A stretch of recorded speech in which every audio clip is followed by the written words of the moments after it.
My parents let my brother's hockey sponsor abuse me for years to fund his Olympic dreams, until my brother discovered the truth, quit hockey, and we ran away together, exposing them all and putting the sponsor behind bars for 15 years while our parents got prison time.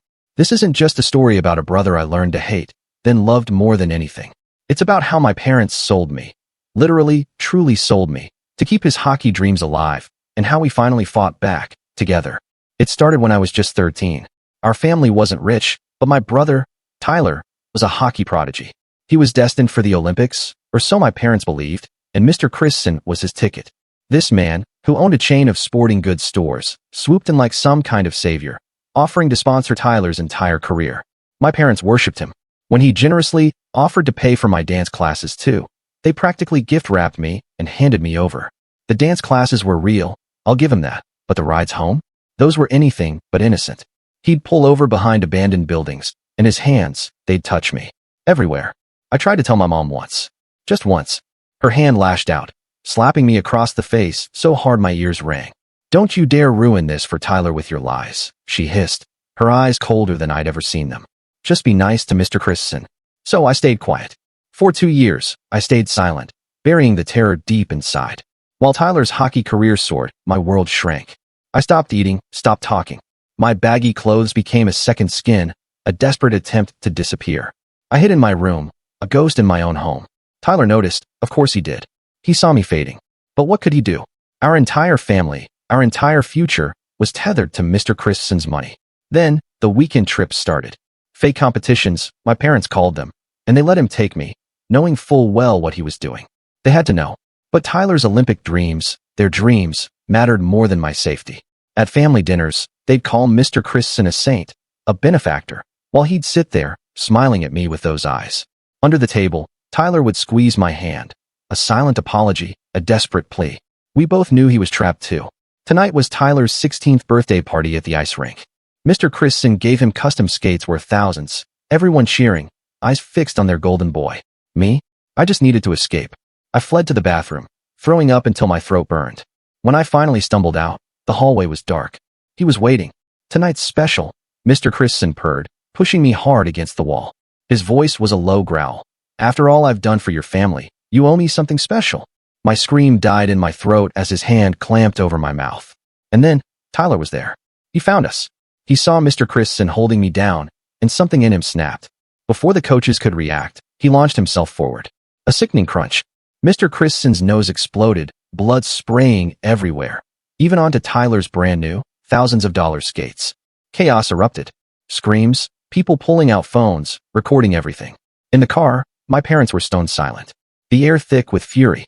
Then Mom turned around. Her hand flew out, connecting with my face, harder than ever before. "You selfish brat," she shrieked, her voice shaking with rage. "You've ruined Tyler's career, everything we've worked for." Dad nodded, agreeing, his face a mask of disappointment. "You let him on and caused this scene. No scout will touch Tyler now because you couldn't keep your mouth shut."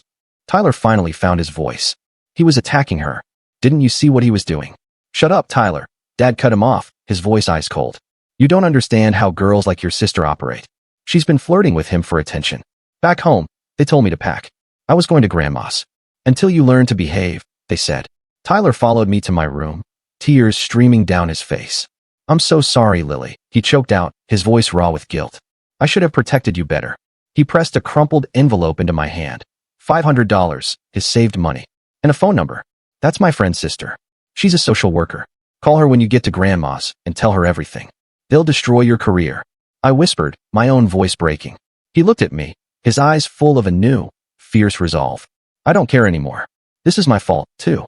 I knew something was wrong, but I let hockey matter more." He hugged me, really hugged me, for the first time in years. "I'll fix this. I promise." As I packed, numbly throwing clothes into a bag, I heard my parents downstairs. Mom was crying, pleading into the phone, begging Mr. Christensen not to press charges against Tyler. "We're so sorry," she sobbed. "Lily has always been troubled. She's leaving tomorrow and won't bother you again." Then Dad's voice, calm, chillingly calculated. "Tyler has a younger sister on the travel team. Madison just turned 11. Very mature and grateful girl. Nothing like Lily." My heart didn't just stop. It shattered. Madison, Tyler's teammate's little sister. The sweet, bubbly girl who always asked Mr. Christensen for piggyback rides at games. Her family was even poorer than ours. I ran downstairs, a scream tearing through me. You can't let him near Madison. Mom's grip on my arm was like a vice, digging in hard enough to bruise. You've done enough damage. Get in your room before I call the police and tell them you attacked Mr. Christensen. He's a pedophile. I shrieked, tears blurring my vision. He's the reason your brother has a future, Dad said, his face contorted in disgust. And you're the reason he might lose it. We should have sent you away years ago. Tyler appeared in the doorway, his face ashen. Did you just offer him Madison? He asked, his voice a strained whisper directed at our parents. Are you insane? We're trying to save your career. Mom cried. The career you just threw away for your lying sister. She's not lying. Tyler said, quietly, terrifyingly calm. I've watched him for 2 years. I just pretended not to see because I'm a coward. Dad stood up fast, his chair scraping back. Don't let her poison you too. You have practice at 5 tomorrow. This will blow over if we handle it right. Tyler looked at me, then back at our parents. His voice was steady, unwavering. I'm done. I quit hockey. And I'm calling the police. You ungrateful brat. Mom shrieked, her voice cracking. After everything we've sacrificed. Tyler ignored her. He grabbed my bags. We're both leaving tonight, he said, his eyes locking onto my dad's. And if you go near Madison or any other girl, I'll tell everyone exactly what you let happen.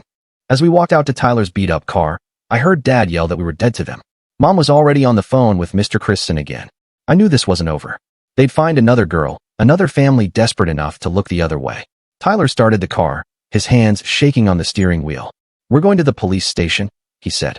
Then we're finding somewhere safe to stay. I watched Mom from the window, still on the phone, a chilling smile playing on her lips.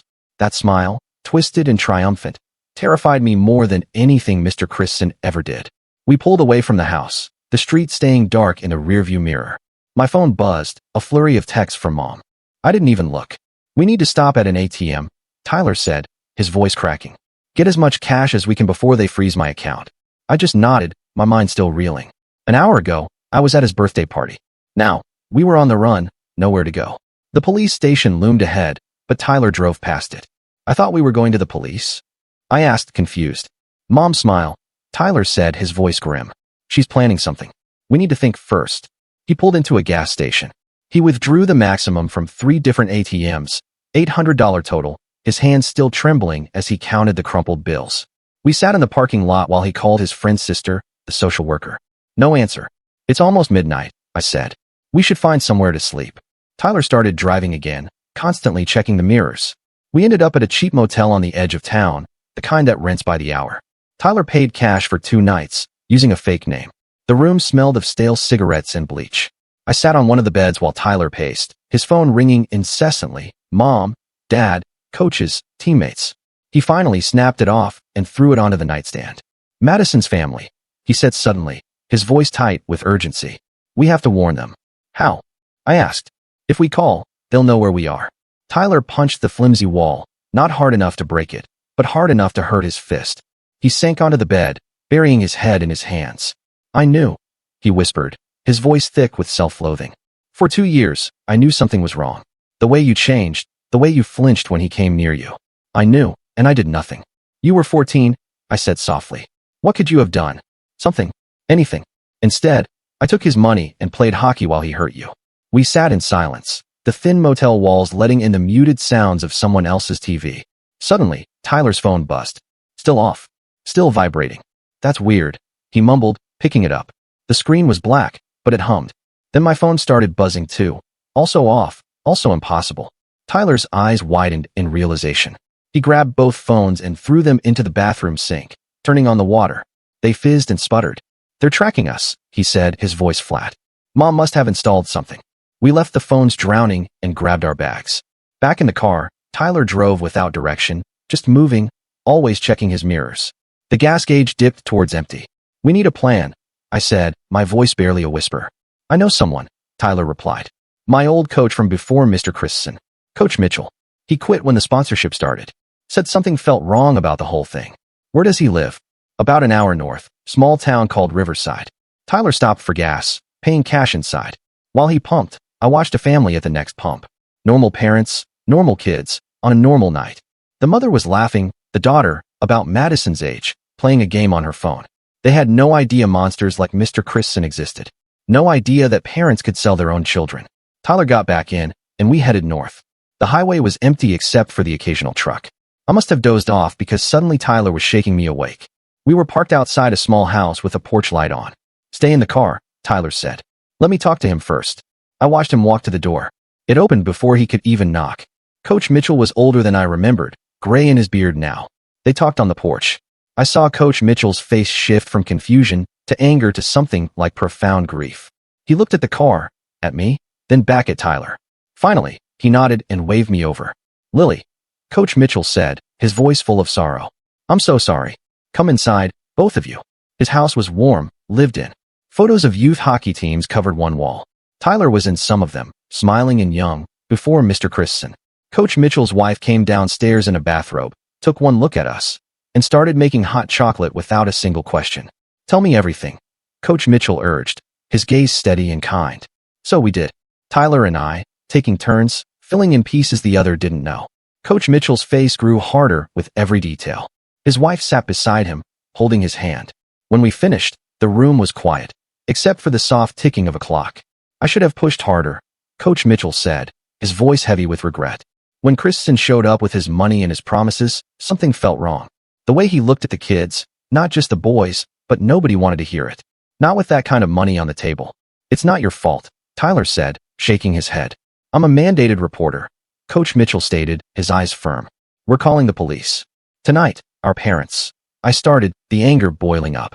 "Your parents can go to hell," Coach Mitchell's wife interrupted, her voice surprisingly fierce.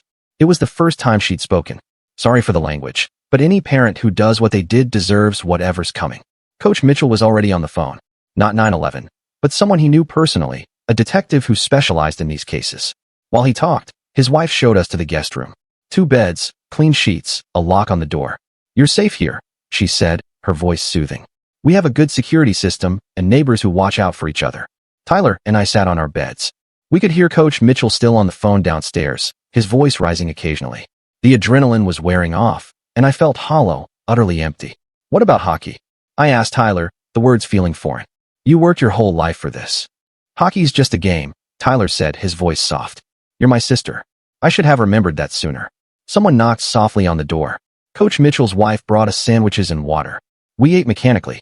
Food had no taste anymore. Hadn't for 2 years. "The detective will be here in an hour," she said. "She's good. She'll help." After she left, Tyler moved to my bed and hugged me. We both cried. 2 years of silence, breaking like a dam. All the times I'd wanted to tell him, but couldn't. All the times he'd suspected, but looked away. The unbearable weight of secrets finally lifting. "Madison," I said suddenly, pulling away. "We still have to warn Madison. The detective will handle it," Tyler assured me. Coach Mitchell told her about Dad's offer.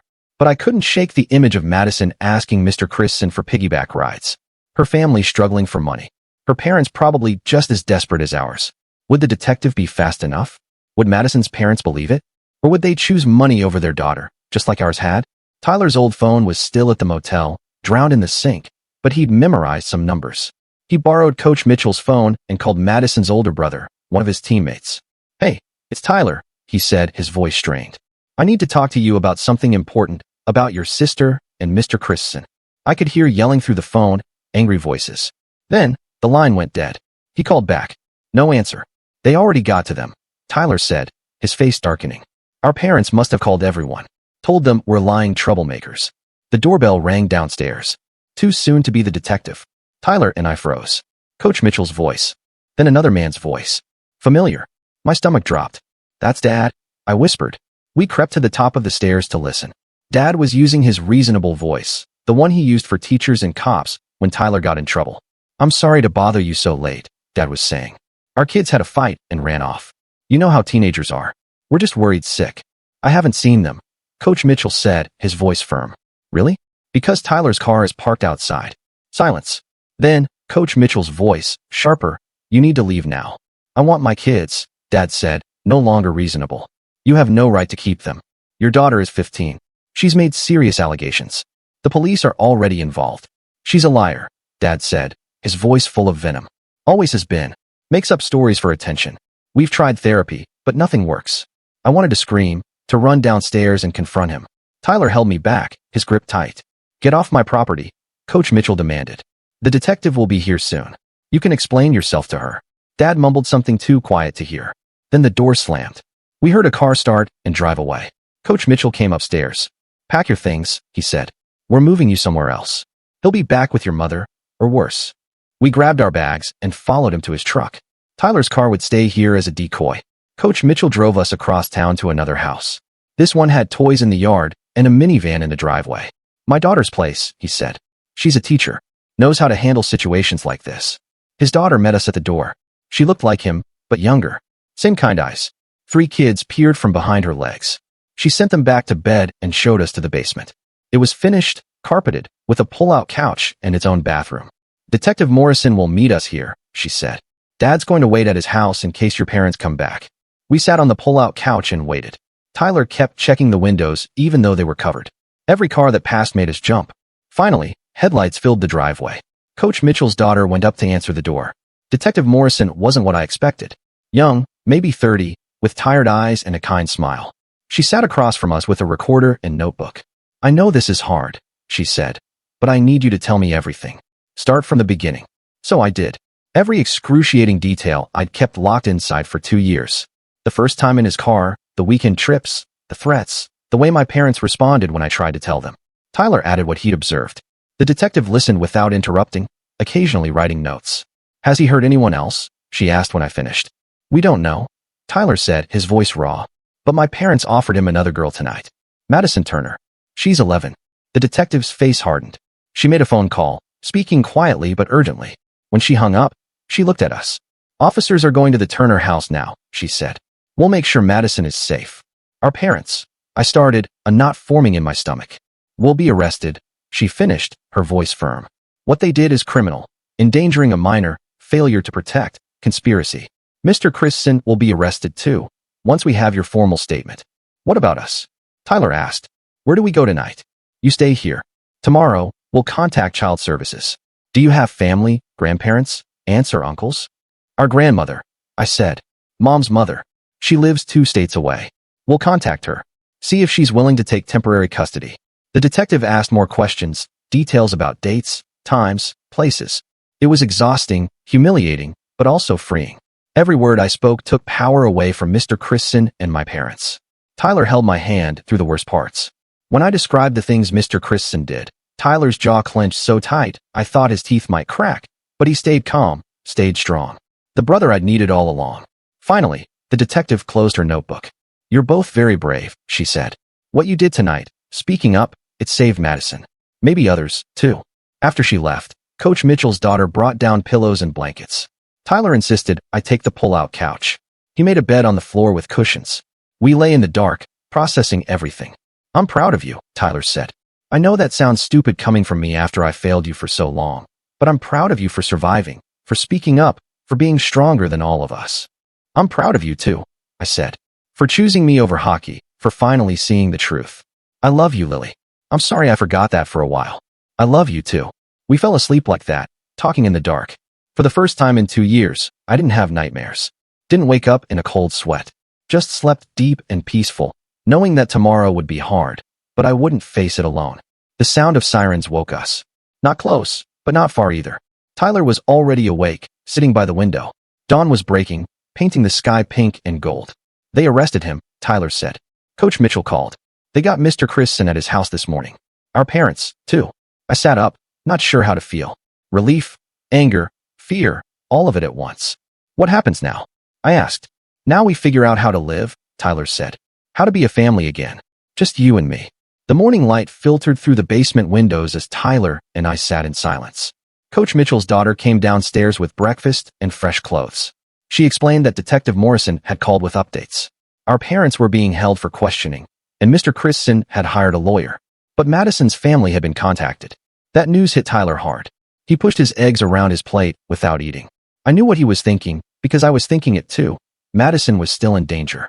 Coach Mitchell arrived an hour later with troubling information. He'd driven past our house and seen Mr. Christensen's car in the driveway. Our parents had already been released on their own recognizance. The detective needed more evidence before formal charges could be filed. Tyler stood up so fast his chair fell over. He grabbed his jacket and headed for the stairs. I followed, knowing exactly where he intended to go. Coach Mitchell blocked our path, explaining that confronting them now would only make things worse. Tyler's hands clenched into fists, but he stepped back. We spent the morning in the basement, Tyler pacing like a caged animal. I tried calling Madison's house from Coach Mitchell's daughter's phone, but no one answered. Tyler attempted to reach other teammates who might help, but word had spread. Our parents had already poisoned the well, telling everyone that I was disturbed and Tyler was being manipulated. Around noon, Coach Mitchell's daughter received a call that made her face go pale. She handed the phone to Tyler. I watched his expression change from confusion to fury when he hung up. His whole body was shaking. Our parents had filed a missing persons report, claiming we'd been kidnapped. They told the police that Coach Mitchell was unstable, that he'd always been jealous of Tyler's success under Mr. Christen's sponsorship. Now, there were officers on their way to question everyone. Coach Mitchell made quick decisions. He called his daughter's neighbor, a retired teacher named Mrs. Chun, who agreed to let us stay in her spare room. We gathered our few belongings and slipped out the back door, cutting through yards to avoid being seen from the street. Mrs. Chen's house smelled like ginger tea and old books. She didn't ask questions, just showed us to a small room with twin beds and told us to stay away from the windows. Tyler immediately started planning our next move. He was convinced we needed to get to Madison before our parents and Mr. Christen solidified their hold on her family. That afternoon, while Mrs. Chun was at her book club, Tyler snuck out despite my protests. He returned an hour later with a grim expression. He'd driven past Madison's school and seen Mr. Christen's car in the parking lot. Through the fence, he'd watched Mr. Christen talking to Madison's mother, handing her an envelope, undoubtedly full of cash. I felt sick. We both knew what that envelope meant. Another family desperate enough to look the other way. Another girl who would learn to wear baggy clothes and hide in her room. Tyler spent the rest of the day on Mrs. Chin's old computer, researching everything he could about Mr. Christen. Business records, property holdings, social media profiles. Nothing immediately incriminating, but he printed everything anyway. I helped him organize the papers, looking for patterns or connections we could use. Evening brought new complications. Mrs. Chun returned from her book club with news that police had been canvassing the neighborhood, showing our photos, asking if anyone had seen us. She wasn't worried about herself, but she was concerned for Coach Mitchell and his family. Getting them in trouble wasn't fair. Tyler and I discussed our options. We couldn't stay here and put more people at risk, but we also couldn't leave town without helping Madison. Tyler suggested we go to Grandma's house, but I knew he didn't mean it. He wouldn't leave Madison behind any more than he'd left me. Mrs. Chun made us dinner and shared stories about her own grandchildren. She didn't pry into our situation, but her kindness made me want to tell her everything. Tyler caught my eye and shook his head slightly. The fewer people who knew details, the better. After dinner, Tyler's burner phone buzzed. Coach Mitchell had sent a text from his own burner. Detective Morrison wanted to meet with us again, this time at a neutral location. She had questions about other potential victims and needed our help building a stronger case. We arranged to meet at a 24-hour diner on the outskirts of town. Mrs. Chin lent us her car, an old sedan that wouldn't draw attention. Tyler drove while I watched for anyone following us. The streets were mostly empty, but every set of headlights made my heart race. The diner was nearly deserted. Detective Morrison sat in a back booth, nursing a cup of coffee. She looked tired and frustrated. She explained that without physical evidence or cooperative witnesses, the case was falling apart. Our parents were sticking to their story, and Mr. Christen's lawyer was already threatening harassment charges. Tyler slid his folder of research across the table. The detective flipped through it, her expression growing more discouraged. None of it was enough. She needed Madison's family to cooperate, or another victim to come forward, or some kind of physical evidence that Mr. Christen couldn't explain away. I remembered something then. The weekend trips. Mr. Christen always paid for everything in cash, but he'd taken pictures, lots of pictures. He'd said they were for dance competitions, for my portfolio. But I knew better. Those pictures were on his phone, his computer. If the police could get a warrant. Detective Morrison's eyes sharpened as I explained. This was something concrete she could work with. She asked detailed questions about the trips, the locations, the dates. Tyler added what he remembered from hockey tournaments where Mr. Christen had been present. Slowly, a pattern emerged. We left the diner separately, Tyler and I waiting 15 minutes after the detective departed. On the drive back, we didn't speak. We both knew that even with this new information, it might not be enough. Mr. Christen had money and connections. Our parents would protect him to protect themselves. Back at Mrs. Chin's house, we found her waiting up for us. She'd received a phone call while we were gone. A man's voice, asking if she'd seen two teenagers matching our descriptions. The caller had been polite but insistent, offering a reward for information. Mrs. Chun had played confused, but she was worried. Tyler and I exchanged glances. Mr. Christensen was getting desperate. Or maybe it was our parents trying to track us down before we could do more damage. Either way, we couldn't stay here any longer. We packed our bags again, preparing to leave in the morning. Tyler barely slept, spending most of the night staring at the ceiling. I dozed fitfully, waking every time a car passed outside. Somewhere in town, Madison was sleeping in her own bed, unaware of the danger closing in. Morning came too soon. Mrs. Chun made us breakfast and packed sandwiches for the road. She pressed some cash into Tyler's hand despite his protests. As we prepared to leave, she pulled me aside and whispered that she believed us. That small validation meant more than I could express. Tyler had decided we should go to Madison's house directly, not to confront anyone, but to watch, to be ready if an opportunity arose to warn her. It was risky, but doing nothing felt worse. We parked several blocks away and walked, keeping to the shadows of early morning. Madison's house was small and tidy, with a garden gnome by the front door. We positioned ourselves behind a neighbor's shed where we could see the driveway. Tyler checked his watch obsessively. Madison would leave for school soon. A car pulled up and my stomach dropped. Mr. Christensen emerged, straightening his tie. He knocked on the door, and Madison's mother answered. They spoke briefly before she called Madison to the door. The girl appeared in her school uniform, backpack slung over one shoulder. Mr. Christensen offered to drive Madison to school. Her mother hesitated, then nodded. As Madison walked to his car, she looked so small, so trusting, just like I had been at 13. Tyler started forward, but I grabbed his arm. We couldn't confront them here. It would only make things worse. But watching Madison get into that car, knowing what would happen, was unbearable. Tyler's jaw clenched so tight I could hear his teeth grinding. They drove away, and Madison's mother went back inside. Tyler and I stood frozen behind the shed, both processing what we'd witnessed. The casualness of it, the normality. How many times had I gotten into that same car, my parents waving goodbye? We returned to Mrs. Chen's car and followed at a distance. Mr. Christensen drove to Madison's school and dropped her off at the front entrance. Nothing inappropriate, nothing anyone would question. But Tyler and I knew better. This was how it started. The helpful rides, the special attention, the grooming. Tyler wanted to follow Mr. Christensen, but I convinced him we needed a better plan. We drove to a park and sat in the car, discussing options. Tyler suggested we talk to Madison directly after school, but I knew she wouldn't believe us. Why would she? Mr. Christensen was the nice man helping her family. My phone buzzed with a text from an unknown number. My hand shook as I read it. Stop making trouble or your brother pays the price. You know what I'm capable of. No signature, but I recognized the threat. Mr. Christensen had gotten a new number. Tyler read the message, and his face went dark. He started the car and drove with purpose. I asked where we were going, but he didn't answer. We ended up at the sporting goods store, one of Mr. Christensen's businesses. Tyler parked across the street and stared at the storefront. I knew what he was thinking. Burn it down. Destroy everything Mr. Christensen had built. But that wouldn't save Madison or punish our parents. It would only land Tyler in jail and leave me alone. I talked him down, reminding him that we needed to be smart. We spent the afternoon driving aimlessly, both lost in thought. Tyler's phone rang. Coach Mitchell's number, but when Tyler answered, it wasn't Coach Mitchell's voice. It was Dad's. He'd gotten the number somehow, probably from going through Coach Mitchell's house. Dad tried his reasonable voice first, then switched to threats when Tyler wouldn't respond. He said they'd already filed kidnapping charges against Coach Mitchell, that Tyler was ruining his future over nothing, that I'd poisoned him against his own family. Tyler hung up without speaking. The weight of what we'd started was settling in. Coach Mitchell was in trouble because of us. Mrs. Chun might be next. Everyone who'd helped us was at risk. Tyler pulled into a gas station parking lot and put his head on the steering wheel. I touched his shoulder, feeling him shake with suppressed emotion. We'd escaped our parents' house, but we hadn't escaped their reach. They had money, connections, and most importantly, they had Mr. Christensen's backing. We were just two teenagers with no resources and nowhere to go. Tyler's phone rang again. This time, it was Detective Morrison. Her voice was strained as she delivered bad news. The judge had denied the warrant request for Mr. Christensen's electronics. Without probable cause or a cooperating witness, there was nothing more she could do officially. She suggested we consider going to our grandmother's house for our own safety.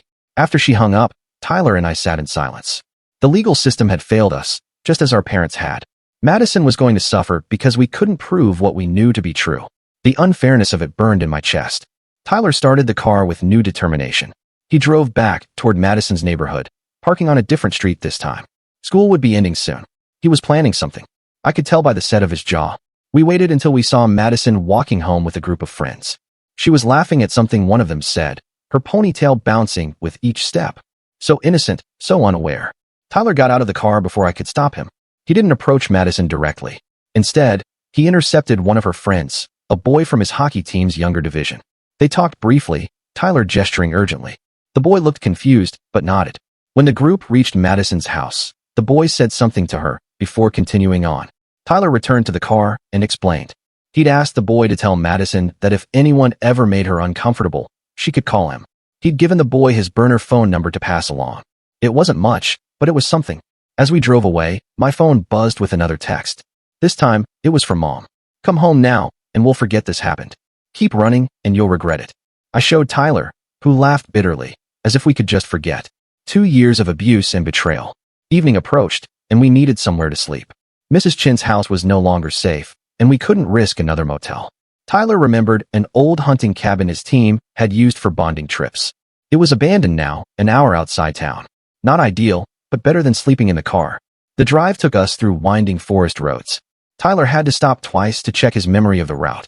Finally, we found the cabin, barely visible through overgrown trees. It was smaller than I remembered, with broken windows and a sagging roof. Inside was musty but dry. Tyler found some old blankets in a closet, shaking out the dust and spiders. We made beds on the floor, using our bags as pillows. As darkness fell, the temperature dropped. We huddled together for warmth, neither of us speaking about how far we'd fallen in just 2 days. Tyler's phone battery was dying. He turned it off to preserve power. We were truly cut off now, alone in the woods, while our parents and Mr. Christensen controlled the narrative back in town. I wondered if anyone besides Coach Mitchell and Detective Morrison believed our story. Sleep came in fits and starts. Every forest sound made us jump. Branches scraping the roof became footsteps. Whine through broken windows became whispered threats. By dawn, we were both exhausted and cold. Tyler ventured outside to check the car. He returned quickly, his face pale. Fresh tire tracks led up the overgrown road. Someone had been here during the night. We grabbed our things and left immediately, not wanting to find out who'd been looking for us. Back on the main road, Tyler stopped at a gas station to buy food and charge his phone. While I used the bathroom, he checked messages. His expression when I returned told me the news wasn't good. Detective Morrison had been removed from the case. Officially, it was due to resource allocation. Unofficially, Mr. Christensen's lawyer had complained about harassment. We sat in the car eating stale donuts, both feeling the walls closing in. Our parents had won. Mr. Christensen had won. The system had failed not just us, but Madison and any other girls who might cross his path. Tyler crumpled his napkin and threw it at the dashboard in frustration. I suggested we try calling Grandma again. Maybe if we told her everything, she'd help us figure out next steps. Tyler was reluctant, knowing our parents had probably already poisoned that well, too. But we were running out of options.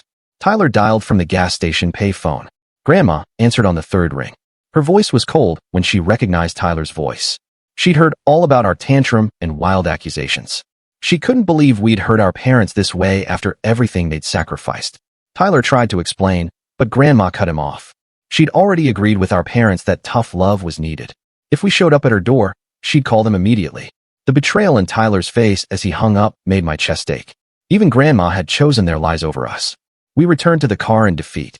Every avenue was closing. Every ally was being turned against us. Tyler started driving without destination, just needing to move. I watched the familiar streets pass by, feeling like a ghost in my own life. As we passed the ice rink, Tyler suddenly pulled over. He stared at the building where everything had changed just days ago. His 16th birthday party. The night he'd finally seen the truth and chosen me over hockey. It felt like a lifetime ago. Tyler got out and walked to the doors. They were locked, but he pressed his face against the glass, looking in at the ice where he'd spent so many hours. All those early morning practices, all those dreams of Olympic glory, all gone because he'd done the right thing. I joined him at the doors. Inside, a new banner hung from the rafters. Congratulations, Tyler Morrison, state championship MVP. His moment of triumph, now forever tainted. He turned away, unable to look anymore. We were about to leave when a familiar car pulled into the parking lot. Madison's mother emerged, followed by Madison in her dance clothes. My blood ran cold. This was the same rink where Mr. Christensen had taken me for extra practice. After hours, Tyler and I ducked behind our car, watching as they entered through a side door. Madison was smiling, excited about something. Her mother looked tired but pleased. They had no idea what they were walking into. We waited 5 minutes. Then Tyler tried the side door. It was unlocked. We slipped inside, staying in the shadows of the lobby. Through the window to the rink, we could see Madison on the ice with a figure skating coach. Normal lesson, Nothing sinister yet. Then Mr. Christensen appeared from the offices, coffee in hand. He greeted Madison's mother warmly, sitting beside her in the bleachers. They chatted while watching Madison practice. Just two adults supporting a talented child, the perfect cover. Tyler's hands clenched into fists. I knew he wanted to burst in, to scream the truth for everyone to hear. But who would believe us? We were the runaway troublemakers. He was the respected businessman and philanthropist. We watched for 20 minutes, noting every interaction. Mr. Christensen kept a respectful distance from Madison, playing the role perfectly. But I saw the way he watched her, the same way he'd watched me. Patient, calculating, waiting for the right moment. When the lesson ended, we retreated to our car. Madison and her mother left first, Mr. Christensen following a few minutes later. Tyler wanted to tail him, but I was exhausted. We'd been running on adrenaline for days, and it was catching up to us. We found a quiet spot by the river to rest and regroup. Tyler skipped stones while I sat on a fallen log, trying to think of what to do next. Every option seemed worse than the last. We couldn't save Madison without evidence. We couldn't get evidence without access. We couldn't get access without exposing ourselves to danger. Tyler's phone buzzed. Coach Mitchell's daughter, using a friend's phone. She warned us that police were actively searching for us now. Our parents had escalated the missing persons report, claiming we were in danger and needed immediate psychiatric intervention. If found, we'd be returned to their custody for our own safety. The trap was complete. Even if we went to the authorities ourselves, we'd be dismissed as troubled teens in need of help. Our parents had crafted the perfect narrative. We were the problem, not them, not Mr. Christensen. As the sun began to set, Tyler made a decision. We couldn't run forever. We couldn't hide and hope things would change. If we wanted to save Madison and stop Mr. Christensen, we'd have to take risks. We'd have to be smarter than our parents expected. He outlined a plan. It was dangerous and probably wouldn't work, but it was better than doing nothing. We need help from the few people who still believed us. We'd need to document everything. And we'd need Madison to trust us, even though we were strangers telling her terrible things about people she liked. I agreed, knowing we had no other choice. Tomorrow, we'd stop running and start fighting back. But tonight, we needed rest and a safe place to plan. Tyler remembered another teammate whose family had a lake house that was empty in the off-season. One more night of hiding, then we'd face whatever came next. As we drove toward the lake, I thought about Madison. Was she home now, doing homework and texting friends? Did she notice the way Mr. Christensen looked at her? Had the grooming already begun? Subtle touches disguised as encouragement. The thought made me sick. Tyler reached over and squeezed my hand. We'd been through hell, but we'd survived. We'd lost our family, our home, our future as we'd known it. But we'd gained something, too. Truth, freedom, each other. And maybe, if we were brave enough and smart enough, we could save Madison from living through what I had. The lake house appeared through the trees, dark and welcoming. Tomorrow would bring new challenges, new dangers. Our parents wouldn't stop. Mr. Christensen wouldn't stop. But neither would we. Not until Madison was safe. Not until the truth was known. Tyler picked the lock with skills learned from less innocent times. Inside was cold, but clean. We found canned food in the pantry and blankets in a closet. As we settled in for the night, Tyler pulled out his notebook and began refining his plan. I watched him work, seeing not the hockey star our parents had tried to create, but the brother I'd needed all along. He'd given up everything to protect me. Now it was time to protect someone else. Together, we'd find a way. We had to. The lake house gave us one night of peace before everything exploded. Tyler woke me at dawn, his face grim. He'd been up most of the night finalizing his plan. We had maybe 12 hours before someone found us here.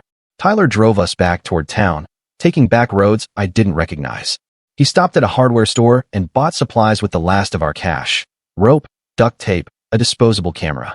My stomach churned watching him load the items into a backpack. We parked behind an abandoned warehouse near Madison's school. Tyler checked his watch constantly. School would let out in 4 hours. That gave us time to prepare. Tyler led me through the warehouse to a broken window overlooking the parking lot. From here, we could see the school side entrance where parents picked up kids. He set up the camera on a dusty crate, testing angles. 3 hours passed slowly. Tyler paced while I kept watch. Finally, cars began arriving for pickup. Madison's mother pulled up in her old sedan. Then Mr. Christensen's car appeared, parking 2 spots away. Tyler tensed beside me. We watched Madison emerge from school, waving goodbye to friends. She started toward her mother's car. Then Mr. Christensen called out to her.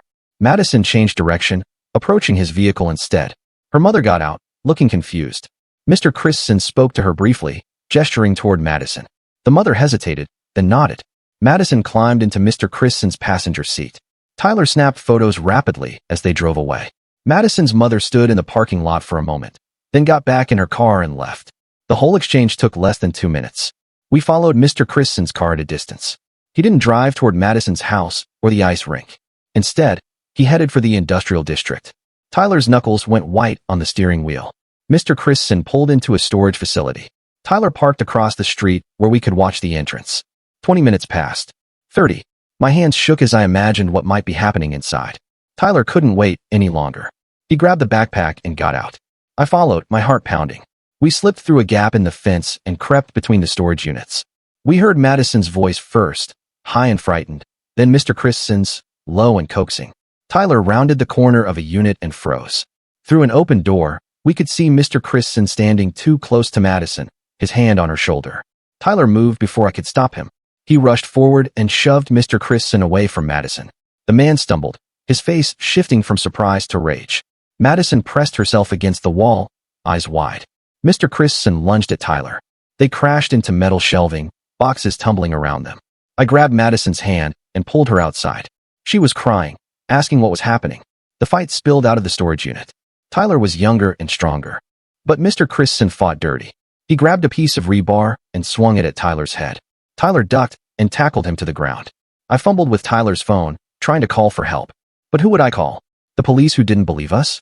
Our parents who enabled this? Madison clung to my arm, sobbing. Tyler managed to pin Mr. Christensen down. He used the duct tape from his backpack to bind the man's wrists and ankles. Mr. Christensen thrashed and screamed threats, but Tyler just stared at him with cold fury. We heard sirens in the distance. Someone must have heard the commotion and called 911. Tyler grabbed the camera and checked the photos. He'd captured enough. Mr. Christensen taking Madison, them entering the storage facility. Evidence. Tyler knelt beside Madison and spoke gently, his voice soft. She nodded through her tears. When the police arrived, she was ready to tell them what Mr. Christensen had tried to do, what he'd been building up to for weeks. The officers recognized Tyler and me from the missing persons report. They tried to separate us, but Madison wouldn't let go of my hand. She told them we'd saved her, that Mr. Christensen had been touching her inappropriately. More police arrived. Then Detective Morrison, despite being off the case. She took one look at the scene and took charge. Mr. Christensen was arrested, still screaming about lawsuits and connections. Madison's mother arrived in hysterics. She'd gotten worried when Madison didn't come home and had been driving around searching. When Madison told her what happened, her mother collapsed in tears, apologizing over and over. Our parents showed up next. Mom tried to approach me, but a female officer blocked her path. Dad demanded we come with them immediately. Detective Morrison informed them they were under investigation for child endangerment. The next hours blurred together. The police station. Statements. Madison's brave recounting of weeks of grooming. The photos from Tyler's camera showing Mr. Christensen's pattern. Other evidence emerging. Coach Mitchell arrived with a lawyer he'd hired for us. Not a fancy one, just a local attorney who believed in doing right. She shut down our parents' attempts to regain custody, citing the ongoing investigation. Madison's mother broke down completely when she learned about the money Mr. Christensen had been giving her. She thought it was charity, help for a struggling family. The truth destroyed her. By evening, the storage facility had been searched. Police found photographs not just of Madison starting her grooming, but other girls from years past. Some I recognized from hockey events. Evidence Mr. Christensen had kept like trophies. Tyler and I were placed in emergency foster care with a couple Detective Morrison knew. They lived on a small farm outside town. It was quiet there, safe. The first night, Tyler and I sat on their porch, processing everything. Our parents were charged with endangerment and conspiracy. They hired expensive lawyers, but the evidence was overwhelming. Text messages, financial records, the testimony of multiple families Mr. Christensen had approached over the years. Madison started therapy immediately. Her mother threw herself into supporting her daughter, selling everything Mr. Christensen had given them. The money went to a fund for abuse survivors. Tyler returned to school after a week, not to play hockey, but to graduate. His teammates didn't know how to act around him. Some supported him, others, poisoned by rumors, kept their distance. I enrolled in online classes. The local school felt too exposed, too full of people who knew our story. The foster family's farmhouse became my sanctuary. I helped with chores, finding peace in simple routines. Coach Mitchell visited often. He'd been cleared of all charges and was helping coordinate support for Mr. Christensen's victims. 3 more girls had come forward after seeing Madison's courage. Our parents' trial date was set for 6 months out. Their lawyers tried various strategies, mental health defenses, claims of manipulation by Mr. Christensen. Nothing stuck. The evidence was too clear. Tyler got a job at a local grocery store. College hockey scholarships were obviously gone, but he didn't care. He was saving money for us to start fresh somewhere new. After he graduated, I started seeing a therapist twice a week. Talking helped, slowly. She didn't push, just let me process at my own pace. Some days were harder than others. Nightmares, panic attacks, but also good days. Madison's family moved to another town to start over. Before they left, Madison hugged me tight and whispered, "Thank you." Her mother couldn't meet my eyes, but she squeezed my hand. They needed distance from everything. Mr. Christensen took a plea deal to avoid trial. 15 years in prison. Not enough, but it meant Madison and I wouldn't have to testify. Wouldn't have to face him again. His businesses were liquidated, assets going to victim restitution.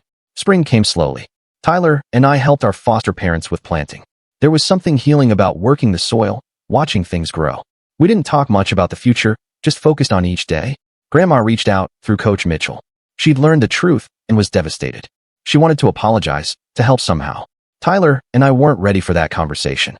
Maybe someday, maybe never. Our parents were convicted on all charges. 2 years in prison each, plus probation. They lost the house, lost everything. During sentencing, Mom tried to make eye contact with me. I looked away. Tyler graduated quietly. No fanfare, no hockey championships, just a diploma and a chance to move forward. He'd been accepted to a community college 2 states away. We planned to go together. The foster family offered to let us stay through summer. They were kind people who understood trauma. They gave us space when we needed it, support when we were ready. Real parents would have been like them. I finished my junior year online with decent grades. My guidance counselor helped me plan for senior year at the new school where Tyler would attend college. A fresh start where nobody knew our story. One evening, Tyler and I walked through the fields behind the farmhouse. The sun was setting, painting everything gold. We didn't need to talk. We'd survived. We'd protected Madison. We'd found our way through. Tyler had saved enough for a small apartment near his college. 2 bedrooms. A kitchen where I could learn to cook. Windows that locked properly. A new life, built on our own terms. Our last week at the farm, Detective Morrison visited. Other victims were doing well. Madison was thriving in therapy. The case had changed how the department handled abuse reports. Small changes, but meaningful ones. We packed our few belongings into Tyler's car. The foster parents hugged us goodbye, making us promise to stay in touch. Coach Mitchell saw us off, pressing extra cash into Tyler's hand, despite protests. The drive to our new town took 10 hours. We stopped at rest areas, stretching our legs and breathing free air. No one followed us. No one threatened us. We were just 2 siblings starting over. The apartment was small but clean. We spent the first day setting up secondhand furniture and stocking the kitchen. That night, we ate spaghetti at our own table in our own home. Tyler smiled, really smiled, for the first time in months. I started senior year at a school where I was just another new student. Made a few friends, joined the art club, normal teenage things I'd never thought I'd experience. Tyler worked part-time while taking classes. We built routines, Sunday dinners together, movie nights, studying at the kitchen table. Healing happened slowly, in small moments. In the safety we'd created for ourselves, in the choice to keep going. Sometimes I thought about Madison, hoped she was healing too. We'd saved her from the worst of it. That had to count for something. Tyler never regretted giving up hockey. He'd chosen right when it mattered most. Our new life wasn't perfect. Therapy continued. Nightmares still came. Trust was hard. But we were free. We'd broken the cycle. We'd protected an innocent girl. We'd survived our family and built something better. Tyler and I had learned that family isn't about blood. It's about who shows up, who believes you, who fights for you. We'd lost our parents, but found our truth. Found each other. And that was more than enough to build on.